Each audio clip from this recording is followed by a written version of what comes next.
Hai Teratan UTM, kenalin aku Ferry dari Prodi Ikom Angkatan 21. Aku Nanda Hari Pramudia dari Agribisnis Angkatan 2021. Selamat datang di OMA, Omongan Mahasiswa. Nah, jadi OMA ini apa sih, Fer? Oke Nanda, jadi aku kenalin dulu ya tentang program OMA ini. OMA ini merupakan program yang dibuat oleh tim UTM TV, di mana program ini akan diimplementasikan dalam bentuk podcast. Jadi isinya kita bahas ngomongin segala hal tentang mahasiswa itu, baik itu seputar kreativitas mahasiswa, prestasi mahasiswa, atau mungkin hal-hal random pun kita juga bisa bicarakan di program OMA ini Nanda.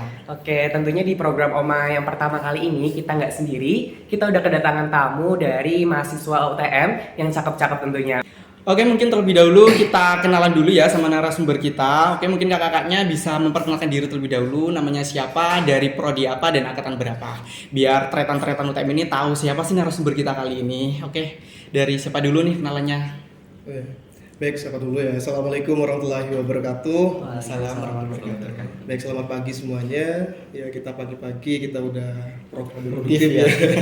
Ya, jadi saya ucapkan terima kasih banyak buat UTM TV karena sudah diberi kesempatan kepada saya untuk mengisi sharing-sharing pada pagi hari ini gitu ya, dengan kegiatan yang sangat luar biasa ini ya. Jadi sebelumnya perkenalkan, nama saya Muhammad Rivaldi. Kalian bisa panggil saya Rival, nama pendeknya gitu. Iya. Bisa dikenal Rivaldi Rival. biasanya. Terus saya angkatan 2020 dari Prodi Manajemen, alamat saya dari Sampang, Madura. Asli Madura berarti ya. Oke, mungkin dari kakaknya. Oke, baik. Terima kasih atas kesempatannya karena udah mengundang saya juga dalam acara ini ya. Nah, perkenalkan, nama saya Levia Melvianowati dari Prodi Ekonomi Pembangunan, Fakultas Ekonomi dan Bisnis, angkatan 2019. 2019. Angkatan Udah sibuk skripsi nih kayaknya. Oke, berarti kakak-kakak berdua ini dari fakultas yang sama ya, FEB? Iya, betul. Prodinya sama. Beda. Oke, jadi sebelum kakak-kakak memutuskan untuk kuliah di UTM ini, apakah ada ekspektasi yang muncul di pikiran kalau UTM tuh bakalan kayak gini, dan juga apakah ada pemikiran kayak gambaran sebelum kakak-kakak memutuskan untuk ngambil prodi ini gitu? Mungkin dari Kak Levi dulu nih. Kenapa sih kok pilih UTM Iya. gitu kak? Ya, waktu dulu itu sebenarnya aku kan di sini belum tahu Madura itu seperti apa, karena asalnya kan dari Jawa Barat ya, dan belum pernah ke Jawa Timur. Ke Jawa Timur dulu pernah waktu pas ke Malang sekali, dan itu pun nggak tahu banget bahwa Madura ini seperti apa. Dan waktu itu aku mau masuk kuliah dan tes SBMPTN, lalu saya cari-cari universitas, dan ada saya nemu di YouTube tentang UTM ini kayak gimana. Nah, terus saya cari-cari, search, oh ternyata UTM ini seperti ini dan ada di Pulau Madura gitu, yang emang tujuan saya emang dari awal emang pengen merantau ya. Pengen jauh juga gitu ya, Kak? Pengen juga buat keluar kota gitu. Iya. Gimana sih rasanya jadi anak rantau dan mungkin bisa jadi mandiri ya. Nah, akhirnya memilih di UTM ini gitu, dan akhirnya kebetulan sebenarnya aku nggak ada ekspektasi apapun ya mau ke prodi mana atau apa. Sebenarnya ini persiapan yang mungkin kurang baik, dan teman-teman jangan contoh kalau misalnya udah mau SMA ini memang harus prepare itu, harus benar-benar dipersiapkan mau kemana itu memang harus sudah dipersiapkan. Dan mungkin waktu itu pada saat itu waktu SMA karena kurangnya ada edukasi mungkin dari sekolah mungkin, dan saya juga belum mengerti apa itu kuliah dan segala macam, akhirnya kurang persiapan. Nah, tapi nggak apa-apa, kita terus belajar dan akhirnya pilih prodi ekonomi pembangunan. Oh, berarti di UTM ini pilihan pertama ya, jalur SBMPTN? Nah, kebetulan di UTM ini pilihan kedua. Oh, pilihan kedua. Kalau begitu pilihan pertamanya mana nih? Ada di SIG di UPI. Oh, itu tadi kan harapan di UTM ya, ekspektasi di UTM. Kalau di prodinya sendiri gimana sih mengenal prodinya kakak ini? Apakah sesuai dengan ekspektasi atau mungkin semester berapa nih udah kayak aduh kok udah nggak sesuai ekspektasi banget ya prodi ini ya? Oke, nah sebenarnya kalau aku sendiri ya belajar untuk ekspektasi terkait tentang prodi itu sebenarnya nggak ada. Cuman yang aku pengen pelajari di sini bahwa ketika aku masuk ke prodi ekonomi, aku pengen belajar terkait tentang ekonomi di Indonesia. Kebetulan basic aku sebelumnya itu dari anak IPA, jadi waktu pas masuk ke ekonominya agak apa ini ya? Agak shock gitu ya, lintas jurusan soalnya. Iya, dan materi-materi dan segala macamnya gitu. Tapi seru sih belajar ekonomi. Jadi teman-teman yang di luar sana kalau mau masuk ekonomi, oke. Bisa langsung. Join aja masuk ekonomi. Oke, bener banget tuh. Jadi itu tadi dari sisi Kak Levinya, sekarang dari sisi Kak Rivaldi nih yang Madura asli. Tentang ekspektasinya terhadap UTM tuh gimana nih Kak? Mungkin untuk jawabannya sedikit berbeda ya. Sedikit. Karena ini kan saya asli Madura. Tujuan awal untuk melanjutkan ke pendidikan perguruan yang lebih tinggi lagi itu memang itu ada beberapa pilihan, kampusnya itu ada beberapa pilihan, cuma tetap di Madura gitu. Nah terus kan juga sudah cari-cari tahun ya tentang kampus-kampus di Madura. Kebetulan ini UTM yang kampusnya notabene lebih besar gitu kan, lebih besar, yang lebih ini kan juga udah negeri juga. Dan kebetulan juga di UTM ini kan sudah akreditasinya A kan gitu kan. Saya pikirnya ketika udah akreditasi A otomatis nanti mahasiswa lulusan dari UTM ini otomatis sudah bisa bisa kualitasnya itu udah tidak bisa diragukan lagi. Kalau akreditasinya A juga bisa integritasnya juga lebih bisa dimainkan juga kan kalau di akreditasi A juga. Jadi memang kalau misal pilihan ataupun ekspektasi di UTM udah sesuai gitu, maksudnya udah dilihat dari kampusnya besar gitu. Jadi memang nggak ada tujuan lain gitu. Memang dulu ketika di SMK juga pilihannya kan ini kan kalau saya pribadi udah sibuk di kegiatan sosial kan ya. Otomatis kesempatan menjadi mahasiswa ini sebagai ya, unjuk prosesnya saya gitu untuk mengabdikan terus ke Madura gitu. Soalnya kan dilihat juga UTM ini kan adanya di Bangkalan. Ketika ada kegiatan otomatis harus memprioritaskan Bangkalan gitu. Kalau misal saya kuliah di luar Madura otomatis yang diprioritaskan kan kabupaten yang ada di kampusnya. Jadi ini salah satu, meskipun saya ini di sini ingin meningkatkan akademiknya saya tidak ingin melepas pengabdiannya saya kepada Madura. Jadi ingin ada tindak lanjut jadi seperti itu. Oke baik, tadi kan udah dijelaskan mengenai ekspektasi Kak Rivaldi sama Kak Levia ini tentang UTM dan juga prodinya. Tapi aku juga banyak mendengar ya, apalagi waktu maba-maba dulu. Kita sebagai mahasiswa itu kan pernah yang namanya itu salah jurusan kan.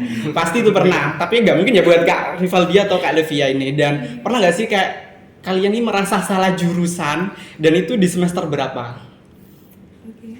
Siapa dulu nih? Dulu. Oke, Kak Rivaldi dulu nih. Ya kalau saya surveinya itu ya belajar menerima aja gitu. Bahwasanya kalau misal posisinya saya sudah di prodi manajemen, ya berarti itu udah takdir Tuhan untuk saya.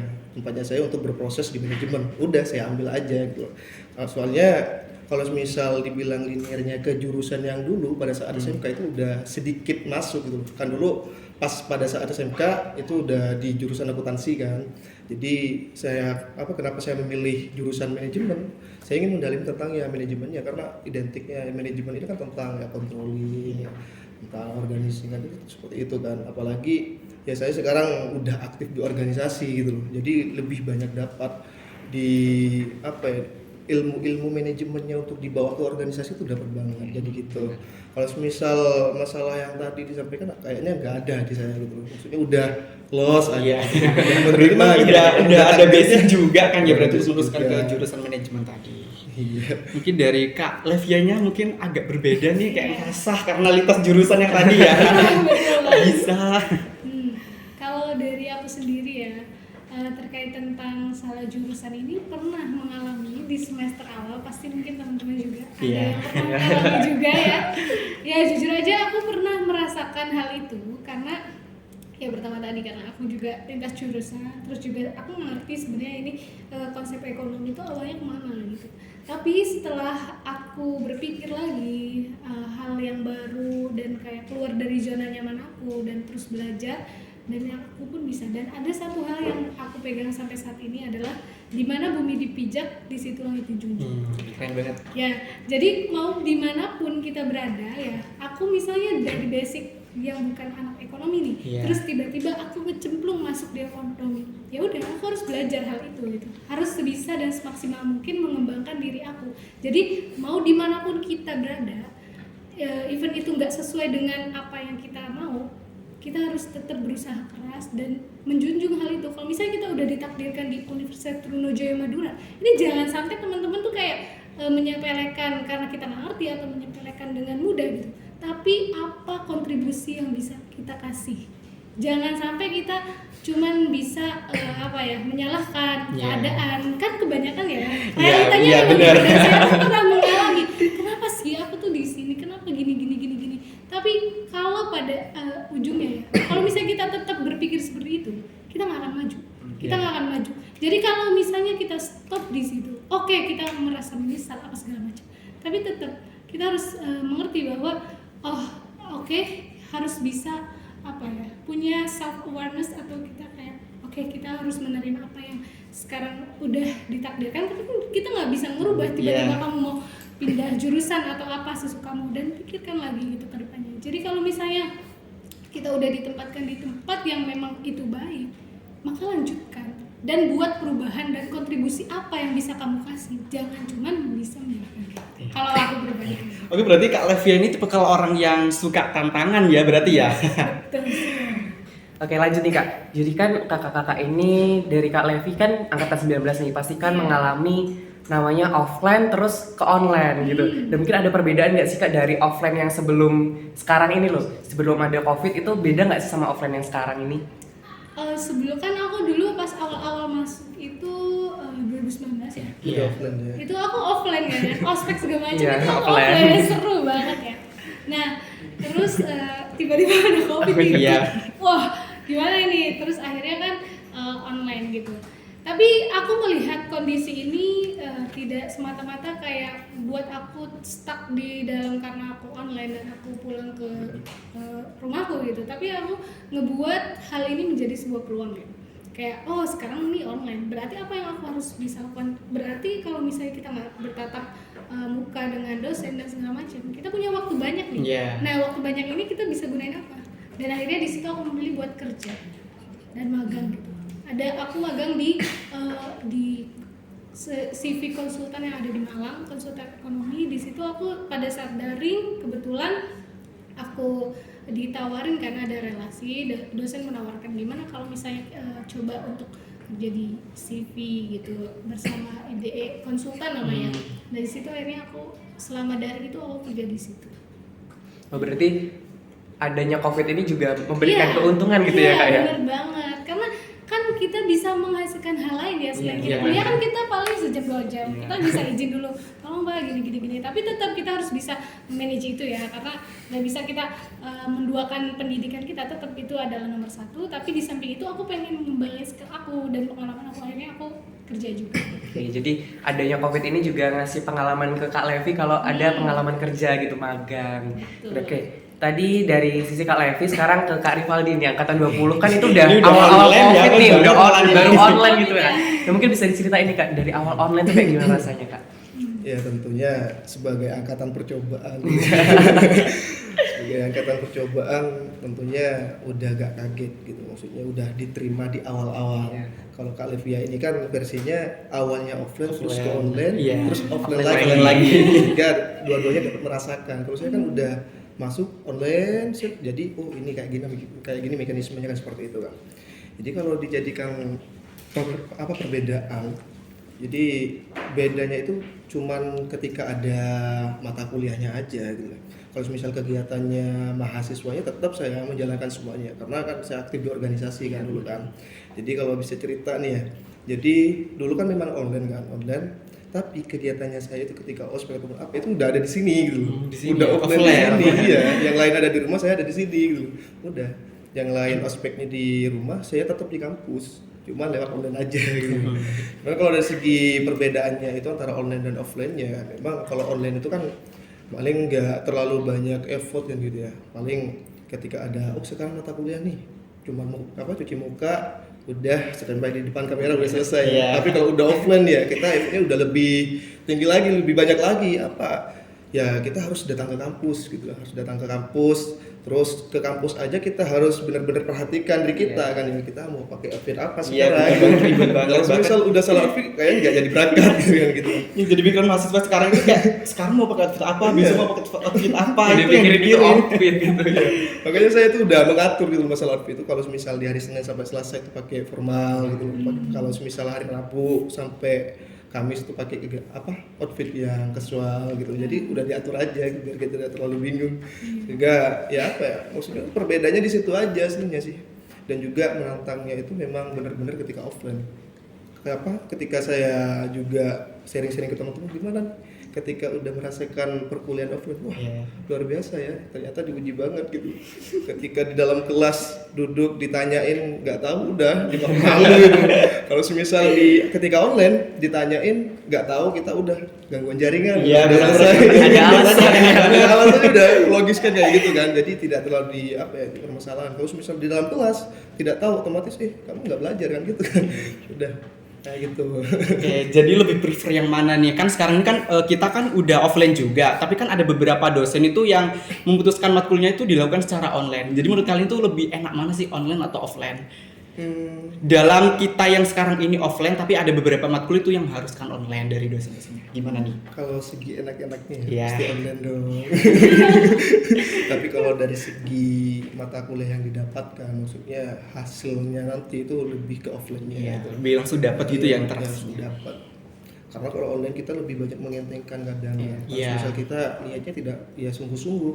Kalau offline kan mau tidak mau kita standby duduk, ya mata ngadep ke depan, udah kita dengarkan otomatis kan. Kalau online bisa matikan kameranya, udah selesai kadang gitu kan. Jadi kalau buat dosen ya, kalau saran dari saya pribadi ya harus lebih ditekankan buat offline gitu kan ya, karena itu udah offline semua Iya, udah kan, offline. jadi gak ada alasan buat Online. mata kuliah di online kan. Udah aturannya dari rektorat juga kan, sekarang udah offline semua kan. Kalau dari Kak Levianya sendiri nih, Oke, kalau dari aku sebenarnya 50-50 ya. Karena online ya tadi, karena kita punya banyak waktu dan kita bisa melakukan segala hal, dan setengah lagi kalau misalnya kita luring ya, kalau misalnya kita langsung gitu tatap muka, ya enaknya kita bisa berinteraksi sosial dengan teman-teman. Karena waktu pas online kita pasti bosen banget, dan waktu itu kan ada banyak penelitian juga yang bilang tingkat stres itu kayak meningkat karena gara-gara online itu. Iya, Karena kita online, kan COVID. maksudnya kita di rumah nggak boleh berinteraksi sosial, sedangkan manusia kan butuh interaksi sosial. Jadi kalau misalnya itu ya aku sebenarnya 50-50, tapi kalau prefer yang mana, aku tetap prefer yang daring sih. daring. Karena juga menguntungkan juga ya benar. Iya. Oke, yang menyempatkan sempat daring tadi itu kan kita kan kayak ditahan gitu kan di rumah. Terus gimana sih perasaan, shock nggak sih? Atau dari teman-teman mahasiswanya waktu ketemu di offline nih, waduh shock banget lihat teman-teman kok gini ya, waktu offline kok sama online sama offline ini kok beda banget ya teman-temannya gitu kan, biasanya ada seperti itu kan Anda. Kalau dari pengalaman kalian gimana nih? Apakah teman-teman kalian ini sesuai dengan ekspektasi waktu di online ataupun offline? Mungkin dari Kak Rivaldi dulu nih. Iya. Shocknya ketika ditahan ya paling ketika udah di kelas nih ya. Kalau shocknya itu memang benar-benar kita tuh harus bekerja keras gitu loh. Yang mana ketika sekarang ini matkul ini kan, otomatis malamnya kita harus yang buka kan. Iya. Biar apa ya, kita bisa menunjukkan gitu loh di ketika udah di kelas ya kayak gini hasilnya gitu.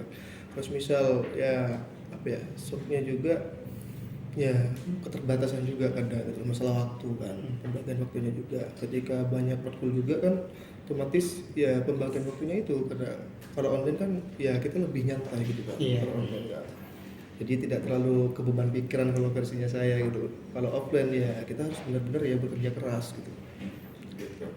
Kalau dari Kak Levianya? Oke, kalau yang masalah teman-teman ya. Iya. Ya aku waktu itu offline ya awalnya. Itu waktu teman-temanku tuh kan ya kita berinteraksi sosial, aktif, seneng lah gitu, kita cek-cekan apa segala macam. Tapi menurut aku pada saat online itu kita mulai berkurang komunikasinya.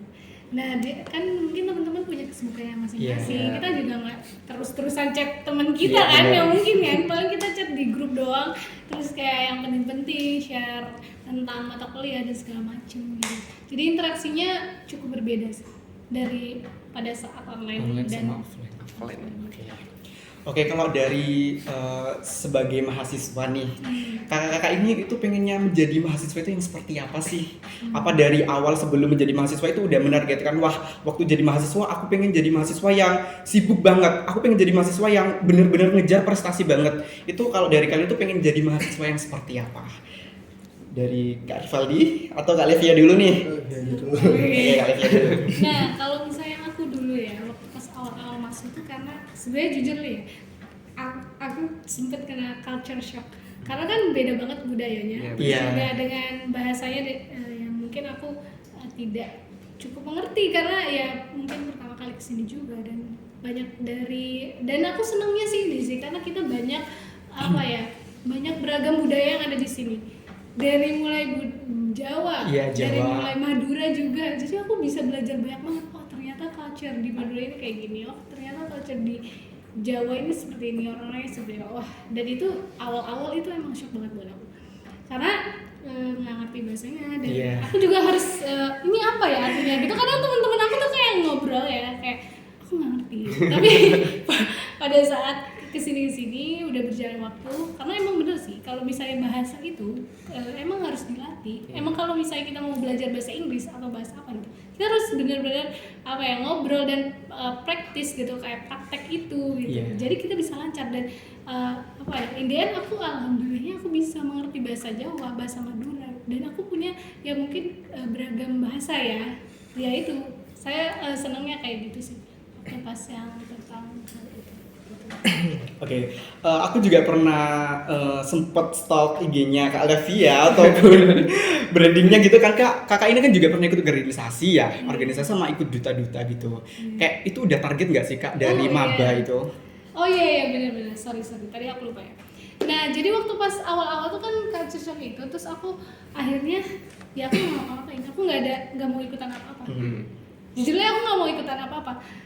Ya, aku pengen sekedar ikut jadi mahasiswa kupu-kupu ya. Kuliah pulang. Udah, tapi pada akhirnya waktu itu ada kesempatan bahwa di Duta Fakultas Ekonomi dan Bisnis itu bahwa kita ada delegasi per kelas itu kan wajib ya waktu itu. Yeah. Terus teman-teman bilang, "Ya udah maju aja live gitu." Sama gimana ya gitu. Sedangkan waktu itu kalau nggak salah tuh dari Wadik 3 tuh kalau nggak salah mahasiswa itu harus punya organisasi at least 1. Nah di situ aku mikir aku nggak ikutan apa-apa kan, jadi aku oke, mungkin ini adalah kesempatan yang bagus. Ya udah aku ikut aja gitu. Dan alhamdulillahnya mungkin itu yang memicu aku buat maju lagi gitu. Jadi kalau misalnya ada kesempatan ya yang datang ke kita itu Kita ambil gitu ya aja, Kak? gitu. Maksudnya walaupun kita nggak tahu ya nanti kedepannya tuh bakal gimana kita bisa atau enggak, Iya, ambil benar, aja. benar. Karena waktu itu aku akhirnya oh iya ya udah aku ikut. Iya. Yes.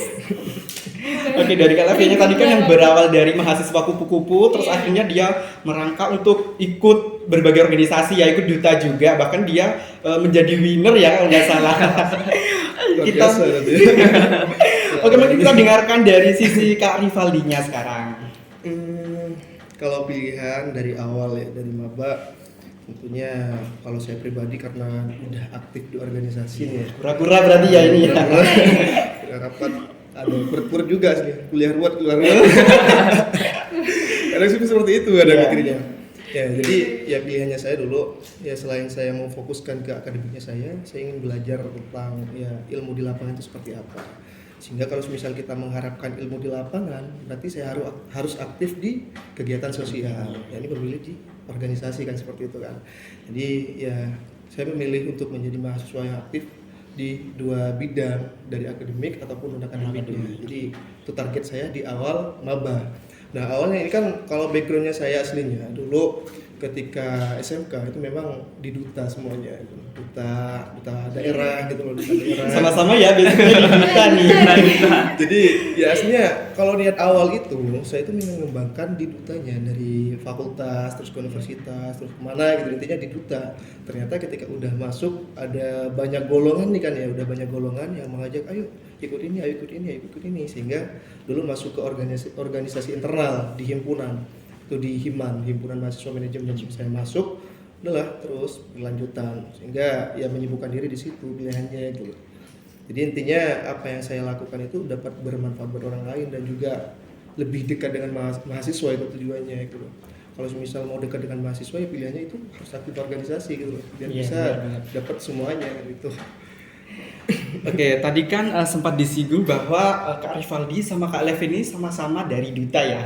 Mungkin yang Kak Lev ini dari Duta FEB, yang Kak Rivaldi ini aku sempat juga baca bahwa aku tadi sempat stalker IG-nya Kak Rivaldi ya. Di bio-nya itu udah ada apa ya, prestasi-prestasi yang dicapainya mulai dari Duta public speaking ya Kak waktu itu. Kita public speaking. Ya, terus bener nggak sih kalau sekarang ini aku mau tanya sama kalian yang sebagai alumni Duta nih, bener nggak sih kalau anak Duta ini harus cakep, harus pinter banget, bener nggak sih statement kalian tentang anak Duta harus cakep itu gimana sih? Dari siapa dulu nih? Mungkin Kak Levia dulu nih. Terkait hal itu ya, sebenarnya banyak banget stigma dari teman-teman yang kalau misalnya ikutan Duta, mereka Iya. biasanya bilang gini, aduh aku insecure banget Iya, nih, bener-bener. karena aku kayak, ya aku kurang cakep deh, kayaknya aku gini. Padahal sebenarnya ya, kalau dari yang aku alami gitu, berpenampilan itu bukan mesti cantik atau ganteng gitu, karena itu kan relatif ya. Iya. Yang penting itu kita bisa berpakaian dengan rapi. Nah, kita bisa kayak bisa memperlihatkan bahwa kalau misalnya kita tuh kalau misalnya ada tamu atau segala macam well prepared lah. Iya. Kayak misalnya tadi Mas Aldi Senin sampai Selasa Iya, apa iya, Dari tata ya, outfitnya. ya oke, intinya kita bisa berpenampilan dengan rapi. Dan kalau misalnya dari Duta itu yang dilihat kan ada 4B ya, brain, beauty, behavior, brave. Nah, Ilmu hal baru nih. itu yang harusnya dikedepankan itu ya brandnya, beauty itu ya tentang keterampilan kita bagaimana kita berpenampilan dengan baik.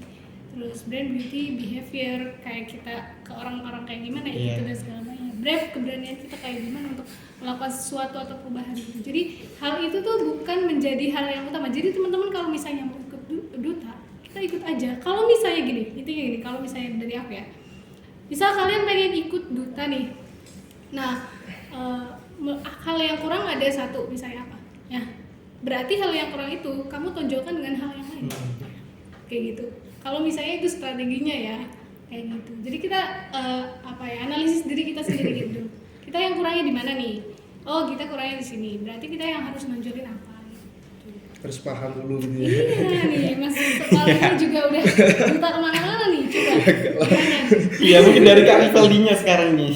Iya. Ya kalau dari saya pribadi tentunya di penyampaiannya Kak Levia tadi tentang beauty, terus brand, terus behavior, tentunya kalau masalah cakep di Duta itu aslinya nggak terlalu ini sih, tapi lebih ke beauty-nya. Apa sih di beauty itu yang harus dimiliki sama Dutanya? Yang pertama ya berpenampilan menarik, itu wajib buat Duta Iya. ya, karena Dutanya sebagai role model kan, sebagai Iya. role model yang Ambassador. ambassador katanya.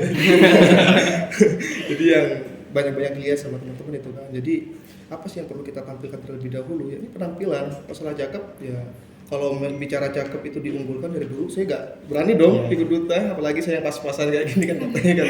Ya, Merendah banget ya. ya enggak memang seperti itu. Jadi ya saya pertama harus yakin dulu punya kemauan gitu. Jadi dan juga dijaga penampilannya gitu. Di behavior juga tingkah lakunya seperti apa yang perlu kita ini kan, terus wawasannya seperti apa kan, itu yang perlu dipersiapkan aslinya kan. Masalah wawasan, kita mengikuti duta apa, duta batik lah gitu kan ya. Ya kita harus mempelajari tentang batik, tidak bakal jauh kita mempelajari tentang budaya yang lainnya, tetap ke batiknya aja kan gitu kan yang perlu dipersiapkan. Jadi ya nggak perlu memikirkan hal yang lain tentunya, apalagi cakep itu bukan hal yang diprioritaskan aslinya, tapi gimana cara pembawanya kita gitu sebagai duta gitu. Oke, jadi Tretan UTM udah denger sendiri kan dari alumni duta-duta kita ini. Jadi kalau ikut duta itu emang nggak perlu cakep, karena cakep itu relatif juga kan ya. Jadi yang perlu dibawa dalam ikut perdutaan itu ya apa yang ada dalam dirimu, apa yang kamu tonjolkan dalam dirimu. Jadi kurang-kurangin insecure dah sekarang. Ya, jadi semuanya berkesempatan. Iya. Jangan sampai membatasi geraknya kita untuk berproses gitu ya. Oke, mungkin selanjutnya nih Kak, tadi kan udah diceritain tentang duta-dutanya nih, dan mungkin untuk pengalaman di organisasinya nih, mungkin yang paling berkesan di antara duta atau kepanitiaan yang pernah kakak-kakak ikut ini apa nih? Mungkin bisa diceritain salah satu aja yang paling berkesan, entah itu duta, kepanitiaan, atau organisasi. Kalau saya sih dulu di duta. Jadi ketika udah di Duta Batik ya, ini di luar kampus aslinya. Iya. Ketika di Duta Batik ini kan saya angkatan pertama nih ya. Angkatan pertama adanya Duta Batik di Sampang di daerah saya. Jadi perannya saya itu ketika menjadi duta itu udah bener-bener ya nampak banget. Karena yang tahu batik di Madura itu kan nampaknya cuman di Pamekasan, terus dikenalnya di Pamekasan dan juga di Tanjung Bumi kan, di Bangkalan. Di Sampang itu ada, cuman nggak terlalu nge-up, sehingga perannya duta ini ya ada kegiatan kayak apa ya, ke daerah ke masyarakat langsung di setiap kecamatan. Ternyata ya banyak batik-batik di Sampang, sehingga kita bantu up semuanya dikenal. Itu perannya yang luar biasa menurut saya. Jadi ada bener-bener peran yang kelihatan gitu, jadi gitu. Oke, tadi dari Kak Rivaldinya, mungkin sekarang dari Kak Levi nih Kak. Oke, kalau aku sendiri ya yang paling berkesan itu sebenarnya banyak banget ya. Cuman mungkin aku ada mau mention beberapa. Yang pertama itu sebenarnya aku tergabung juga ya, kalau misalnya ngomongin Duta sedikit ya. Iya. Tergabung dalam Duta Budaya Jawa Timur. Nah, dari di situ kan sebenarnya kan domisili asal saya kan dari sana ya. Cuman domisili saya memang di sini gitu, di Madura gitu. Jadi akhirnya aku pengen benar-benar bisa ngembangin apa yang bisa aku lakuin buat Madura. Walaupun aku dari luar ya, tapi aku pengen ngembangin juga budaya yang ada di Madura. At least aku bisa memperlihatkan ke teman-teman tentang budaya yang ada di Madura. Dan salah satunya yang waktu aku highlight di Duta Budaya Jawa Timur itu tentang batik gentongan. Nah, ada Sama-sama di Madura. batik ya. Ya, itu ada di Madura dan aku belajar hal itu tentang Madura itu kayak gimana. Terus juga aku pengen lihat budaya yang ada di Jawa Timur ini kayak gimana. Akhirnya belajar banyak dan yang paling penting dari semuanya itu tentang relasi. Ya. Terus juga ya aku juga ikut dalam aktif di asistensi dan segala macam. Terus juga aktif di dalam organisasi juga aku pernah ikutan BEM dan segala macam. Tapi yang paling penting dari semuanya adalah satu relasi. Jadi gini, kalau misalnya kita ikut lomba, aku tuh ikut lomba nggak jadi winner atau nggak jadi pemenang. Itu aku banyak yang nggak jadi pemenang juga banyak lomba-lomba yang aku ikutin. Tapi yang paling penting dari semuanya itu adalah relasi. Kita nggak pernah tahu di mana kita bisa dapat rezeki. Nanti misalnya kita dikasih sama Allah gitu, di mana rezeki yang bisa kita dapat. Tapi yang paling penting adalah satu relasi. Jadi kalau teman-teman mau ikutan lomba itu atau misalnya apapun segala macam, ya untuk kemenangan atau apa ya, itu cuma sebuah apa ya, reward Bonus buat aja. kita, Iya, bonus iya. gitu. Tapi yang paling utama itu adalah relasi. Karena dari kita misalnya kenal ikut lomba-lomba, kita ikut teman-teman yang Iya, ada di Jawa nambah Timur, teman lagi. terus kita Teman-temannya. ikut teman-teman yang di mana internasional segala macam, kita bisa dapat teman. Terus juga di organisasi kita dapat teman. Walaupun kita nggak jadi yang winner atau apa, yang penting itu kita bisa ngegunain relasi itu kayak gimana kayak gitu. Oke, jadi yang paling berkesan di antara kakak berdua ini adalah memberikan pengetahuan juga ke orang-orang lain kalau misalnya di daerah ini tuh ada sesuatu loh, ada batik, ada budaya yang harus dilestarikan. Iya, Sorry itu. Jadi itu yang bikin pengalamannya paling berkesan ya Kak ya. Betul. Oke, tadi kan juga sempat Kak Rivaldi sama Kak Levia ini kan juga ikut kegiatan di luar kampus ya. Itu apa sih keuntungan dari ikut organisasi apa ya? Kegiatan di luar kampus itu apa? Kenapa nggak di dalam kampus aja? Ada plus minusnya nggak sih? Kalau disuruh milih, lebih banyak untungnya tuh yang mana? Kegiatan di dalam kampus atau di luar kampus? Rivaldi dulu nih. Ya. Jadi kalau semisal ya dijadikan perbedaan antara organisasi internal dan juga eksternal sama kan. Dampaknya juga sama-sama positif, cuman goalnya itu yang berbeda. Kalau misal kita aktif di internal, kalau saya pribadi itu kan sekarang udah ada aktif di internal kan ya. Iya. Jadi ya saya udah sedikit banyak tahu tentang ya kemahasiswa itu seperti apa, permasalahan mahasiswa itu seperti apa. Saya lebih dekat dengan mahasiswa gitu. Sedangkan kalau misal saya aktif di eksternal, itu kan udah kegiatan sosial banget kan ya, langsung turun ke masyarakat gitu. Jadi ya gimana caranya kita ya pada saat itu memposisikan sebagai masyarakat juga gitu. Jadi cuman beda konteksnya aja yang membedakan gitu loh. Kalau misal kegiatan juga hampir sama semua gitu loh. Jadi masalah keuntungan kalau misal didapat ya lebih banyak di eksternalnya tentunya karena udah luas banget jaringannya gitu. Apalagi yang disampaikan Mbak Livia tadi kan tentang relasi gitu. Kita kalau udah di eksternal mau masuk ke pemerintah juga dapat gitu. Kalau misal di dalam kampus ya kita mainnya ke jajaran dekanat, ke rektorat, udah kayak gitu aja gitu kan. Jadi kayak gitu.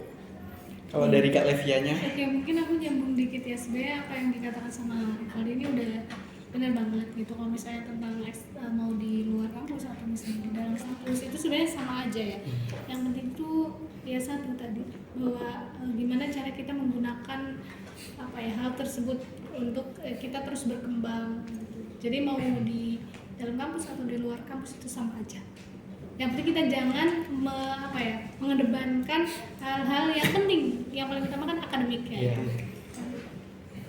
Oke, tadi kan udah dijelasin nih kalau misalnya kakak-kakak ini ikut lomba, ikut organisasi untuk menambah relasi. Selain itu ada alasan lain nggak sih kak untuk ikut kayak lomba duta, terus juga organisasi dan lain-lainnya itu? Ada alasan lain nggak sih kak selain alasan utama tadi untuk menambah relasi gitu? Mungkin dari Kak Levi dulu. Oke, alasan aku buat ikutan segala macam sebenarnya ya waktu pas awal-awal aku jadi duta di FEB itu. Nah dari situ kan aku udah mulai lihat nih sebenarnya aku mau kemana.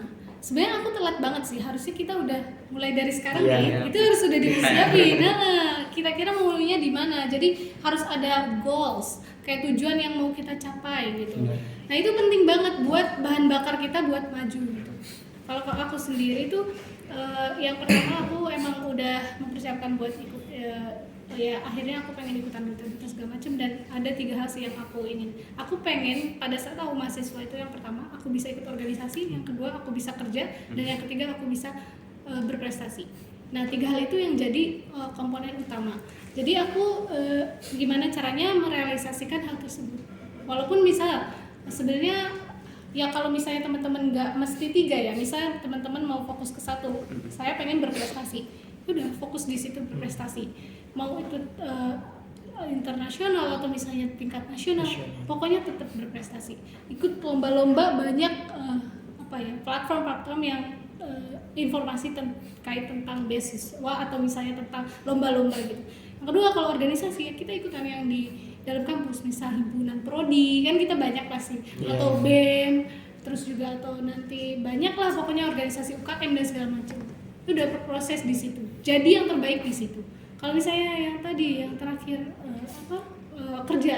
Nah, biasanya kan teman-teman juga pasti nggak semuanya teman-teman yang ada di UTM ini pasti yang memiliki taraf ekonomi yang baik. Mungkin ada teman-teman yang mungkin taraf ekonominya kurang atau segala macam, atau misalnya kita pengen hal lain, ya udah kita kerja nggak apa-apa. Tapi jangan sampai kerjaan itu mengalihkan kita dari akademik gitu. Bisa kita bisa dagang atau misalnya apa segala macam gitu.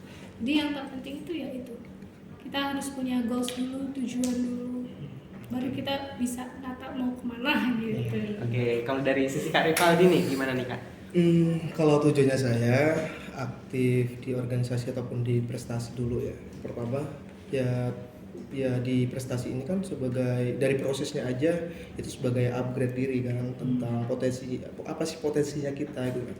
Jadi sebelum kita melakukan itu adalah tahap ya coba-coba aja kan. Siapa tahu cocok kan itu.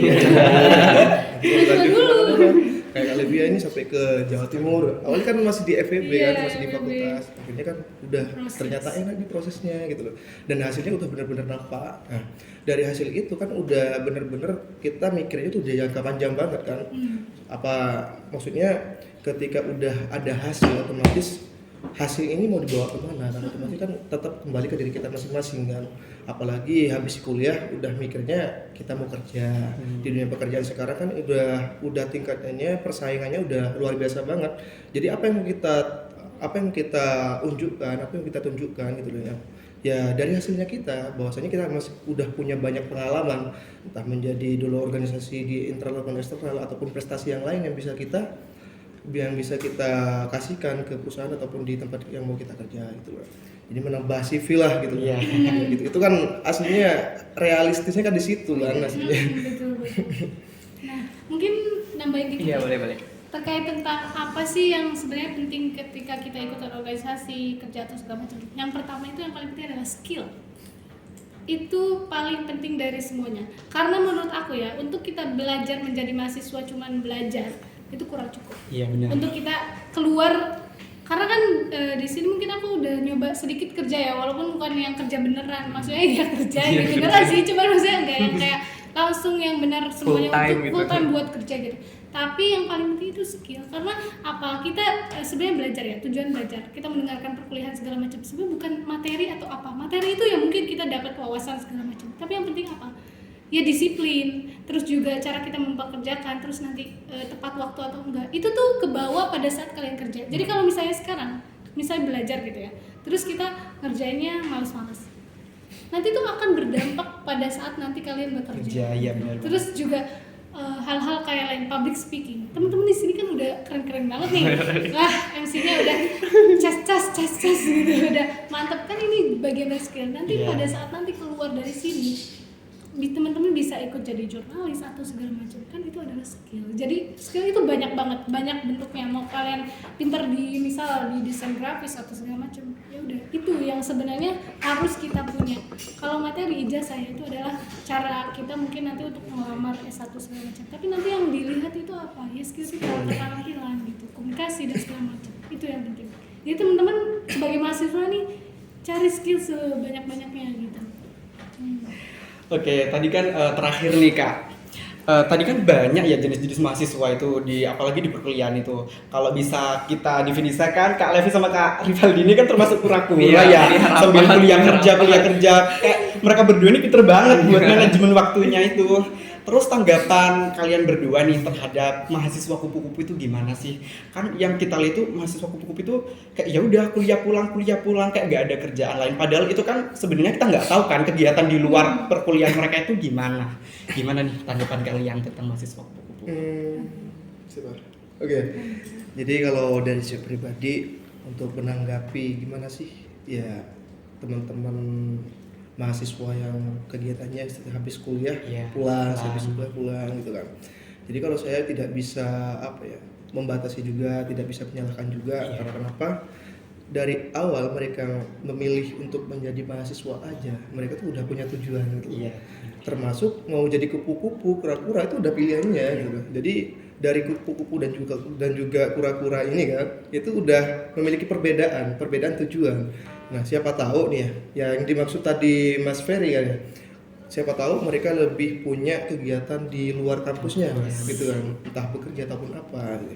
Jadi mereka lebih memilih untuk benar-benar memfokuskan di akademiknya gitu loh. Masalah nanti di non akademiknya bisa belajar ketika udah kuliah mungkin seperti itu. Cuman kalau dari saya pribadi sebagai anak organisasi nih ya, anak aktivis katanya. Jadi saya itu karena udah dari awal udah benar-benar ingin benar-benar menghabiskan benar-benar memberikan ya fisik saya ataupun pikiran saya terhadap keduanya. Jadi saya rasa ketika tidak diseimbangkan dengan organisasi itu udah benar-benar kayak kurang banget gitu kalau menurut saya. Karena apa? Ya kita ya seperti kita ketahui bersama bahwasanya ketika udah di bangku kuliah kita cuman ya belajar teorinya seperti apa kan gitu kan, cuman wawasannya yang didapat, terus implementasinya itu seperti apa kan ya, cara menuangkan yang sudah didapatkan itu seperti apa ya lewat organisasi, bisa terjun langsung ke masyarakat ataupun apa gitu. Jadi benar-benar di organisasi itu sebagai bentuk ya membentuk karakternya kita itu seperti apa, itu di organisasi. Kita bisa tahu diri kita seperti apa, skillnya kita itu seperti apa, terus ingin belajar tentang public speaking itu benar-benar dari organisasi itu belajarnya gitu. Kalau misal di akademik ya kita cuman belajar wawasannya itu di seputar matkulnya saja gitu kan. Jadi seperti itu udah benar-benar harus luas gitu loh, harus benar-benar seimbang gitu. Kalau bisa apalagi sekarang di fakultas nih ya, dari Wadek 3 itu semuanya diprioritaskan. Semua mahasiswa khususnya di mahasiswa baru itu harus mengikuti minimal ya beberapa organisasi, harus terjun organisasi. Ya biar belajar gitu, biar belajar prosesnya itu seperti apa dan ilmu kemasyarakatan itu seperti apa. Karena kan sebentar lagi kan kita mau jadi masyarakat. Jadi ya mahasiswa kan tentunya juga sebagai agen perubahan gitu ya. Jadi apa sih yang perlu kita rubah gitu. Kalau misal bukan ya pertama karakternya kita yang awalnya itu seperti ini, kita harus menemukan jati diri kita itu seperti apa gitu kan. Ya itu lewat dari organisasi itu. Jadi itu yang saya dapat karena saya terjun di organisasi udah dari SMP kan, jadi udah melekat banget dan juga sudah benar-benar paham dan juga tahu untungnya ikut di organisasi itu seperti apa. Jadi seperti itu. Jadi eman-eman lah kalau misal kita bisa dianggap menjadi mahasiswa sekarang ini sebagai kesempatan terakhirnya kita untuk berproses di organisasi, yaitu benar-benar ya sekarang tahapannya udah paling akhir banget kalau menurutku. Sebentar lagi kan udah menjadi masyarakat ya, udah sibuk dengan urusannya masing-masing, nggak ada kesempatan lagi. Siapa tahu nanti kalau misalnya sekarang tidak aktif di organisasi mau jadi apa ya, politik ataupun apa kan udah aktif di ini kan, udah di bidangnya kan gitu kan. Karena bener juga ya, dari ikut organisasi kita juga dapat banyak pengalaman, kita juga bisa meningkatkan skill juga ya Kak. Mungkin kita mau dengar statement dari Kak Levia nih. Oke, sebenarnya yang dikatakan sama Rivaldi itu udah benar banget ya. Itu tergantung dari tujuan kita mau kemana. Terus juga termasuk tadi tentang kuliah kupu-kupu dan segala macam itu, apapun istilahnya itu. Dulu kan aku juga pernah ngerasain kayak gitu ya. Iya. Jadi mahasiswa yang nggak ada tujuan sama sekali gitu.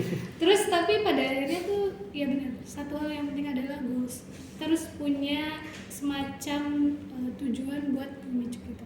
Dan lagi mungkin kalau misalnya dari aku sendiri nih yang paling penting mungkin ada nanti masalahnya terkait manajemen waktu dan segala macamnya. Nah di situ juga yang penting kita apa tujuan kita, terus sebenarnya ada teknik yang terkait tentang tujuan ini ya, buat kita bisa mencapai tujuan itu ada SMART. Nah itu spesifik, M-nya itu measurable, A-nya itu achievable, terus R-nya itu reviewable, terus T-nya itu timely. Jadi kalau misalnya kita punya tujuan itu jangan cuman tujuan bisa aku pengen ikut organisasi. Itu kan tujuannya masih umum ya. Basic banget. Basic Kurang banget spesifik nih. gitu. Nah, Iya. apa gitu? Atau misalnya gini, kan tadi kalau organisasi ini udah dijelasin sama Aldi ya. Nah, misalnya aku pengen berprestasi. Nah dulu aku gini, aku tujuanku ya dulu ya. Aku ingin berprestasi tingkat minimal, tingkat provinsi, nasional dan internasional. Tapi itu masih umum banget kan. Tapi gak apa-apa, tuliskan itu. Nah, dari misal yang tingkat nasional, teman-teman harus coba terapkan mungkin ya, karena menurut aku ini works buat aku gitu. Nah, misal dari provinsi, coba kalian tuliskan apa, provinsi apa gitu, dan lombanya seperti apa, terus apa yang harus dipersiapkan, dan bagaimana cara buat dapetin itu. Misal kita pengen nih teman-teman pengen ikutan lomba internasional. Kebanyakan nih dari teman-teman UTM, kalau misalnya aku lihat ya, sebenarnya banyak banget lomba itu. Cuma satu, insecurity. Iya benar banget. Itu hal yang paling banyak menurut aku ya, membuat seseorang itu gagal. Karena gini, sebenarnya orang sukses itu dilihat dari apa? Orang yang bisa melawan rasa takut. Pasti setiap orang nih punya rasa takut. Kayak bisa sekarang teman-teman berhadapan sama orang yang lebih dari kita. Aduh, aku takut banget nih. Aduh gimana ya gitu, aku takut banget, insecure banget, dia orangnya gini. Padahal tuh hal itu tuh nggak terlalu yang kayak gimana. Atau bisa kita ikut lomba, gimana ya kalau misalnya aku ikutan lomba terus presentasiku jelek segala macam, itu kan rasa takut. Nah itu harus bisa melawan gitu rasa takut itu. Itu cuman ada di pikiran kita. Nggak apa-apa, kamu ngomong sama diri sendiri. Aduh aku takut buat ngobrol sama orang atau misalnya berpresentasi. Kamu tanya lagi, oke, nggak apa-apa, aku takut, tapi aku udah punya persiapan dan segala macam. Apapun hasilnya, gini, ada namanya pernah dengar stoikisme? Oke. Baru denger nih Kak. Baru denger Mungkin buat ilmu baru dari Kak Mungkin Levia. ada, mungkin anak-anak sosiologi pasti tahu ada filsafat namanya stoikisme. Jadi yang bisa kita kendalikan adalah hanya pikiran kita dan tindakan kita. Di luar dari itu kita nggak bisa dikendalikan. Nah, apa ya? Jadi kontrol apa yang bisa kita kontrol. Nah, itu yang penting. Kalau misalnya rasa takut itu muncul, kebanyakan itu kita rasa takut muncul dari apa? Persepsi orang. Kita takut terhadap persepsi orang. Itu kan di luar kontrol kita. Kita nggak bisa kontrol. Misalnya teman-teman nih, menurut teman-teman nih, aku, Kak Levia nih jutek banget, sombong banget gini-gini. Itu kan, ya udah, itu adalah pandangan kamu terhadap aku gitu. Dan aku nggak bisa mengubah pandangan itu, tapi aku bisa mungkin mengubah tindakan aku ketika ada orang yang berbicara seperti itu. Tapi bukan berarti hal itu tuh apa ya, kita kalau misalnya itu sebagai masukan dan itu baik buat kita, ya kita lakukan tindakan itu. Kalau misalnya kurang baik, misalnya emang kita sebenarnya itu cuman apa ya, hoax atau segala macam, ya itu abaikan, biarkan aja. Kalau nih biasanya gini, aku pernah dulu ya, aku yang ngerasain, aku ikutan lomba karena ekspektasiku tinggi, aku pengen ikutan lomba dan aku pengen menang gitu. Nah pada akhirnya kan itu tuh kayak aku malu banget nih, aku malu banget aku nggak menang di lomba itu. Pasti itu pernah merasakan hal itu. Tapi ya itu kembali lagi, sebenarnya itu cuma di pikiran kita.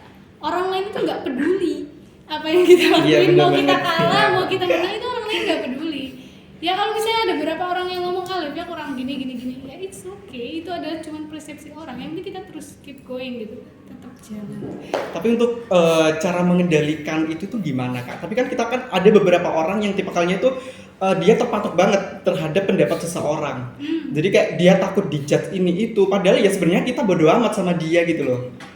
Itu hal wajar, karena ya kita juga pasti sempat ngedengar, ya itu proses sih, menurut aku itu adalah bagian dari hidup ya, dan itu butuh waktu buat hal itu. Dan dulu pun aku juga sama kalau mendengarkan orang lain insecurity dan segala macam, tapi makin kesini sebenarnya apa sih tujuan kita? Kalau misalnya kita tahu tujuan kita apa, mau orang lain ngomong apa, kita nggak akan terdistrak istilahnya gitu ya, kayak ya udah kita tetap maju aja. Dan biasanya ya itu karena terlalu menganggap orang lain. Kalau misalnya kita tetap ingat apa ya, kontrol yang bisa kita kontrol gitu. Kalau misalnya nggak bisa kita kontrol, jangan, maksudnya gitu. Karena percuma, itu adalah cuman wasting time gitu, kayak buang-buang waktu banget ini, kayak mikirin orang yang itu menurut aku kurang baik. Oke, tadi udah katanya pembisnis itu ataupun pengusaha, ya kuncinya satu, ya berani. Kita mulai aja dulu. Masalah hasil di akhir tuh ya wes kita cari cara lagi kan. Oke, tadi udah dijelasin banyak hal nih dari kakak-kakak, dari Kak Rivaldi juga Kak Levi, itu tentang kita tuh harus punya goals untuk kita ke depannya kayak gimana. Terus juga kita harus mengimbangi antara skill kita dan juga materi kita, itu jangan sampai ada yang nggak imbang gitu ya Kak ya. Lalu kita juga nggak boleh insecure sama diri kita sendiri, kita juga harus bisa kontrol diri, kita juga harus menonjolkan apa yang kita bisa, bukan kekurangan kita harus fokus sama kelebihan kita gitu ya Kak ya. Oke, tadi juga kakak-kakak ini termasuk ke dalam mahasiswa yang kura-kura, kuliah rapat. Iya. Nah, kalau teman-teman nih termasuk yang mana nih? Mungkin boleh komen di kolom komentar nanti ya. Oke, sebenarnya fine-fine aja ya. Kalian itu kita mau menjadi mahasiswa yang seperti apa itu fine-fine aja. Kita mau jadi mahasiswa kupu-kupu, kura-kura itu ya terserah kita. Yang penting kita itu bisa memanfaatkan privilege kita sebagai mahasiswa. Kita bisa mengekspos diri kita sebagai mahasiswa tadi. Oke, mungkin cukup sampai di sini dulu ya Kak ya. Makasih udah datang di UTM TV dan juga udah datang di acara Oma kita ini, karena ini memang masih episode pertama. Semoga kedepannya juga masih bisa lanjut gitu ya Kak ya. Oke, mungkin jangan lupa juga ikutin keseruan kita terus di acara Oma, Omongan Mahasiswa. Sampai See you. jumpa di segmen lainnya.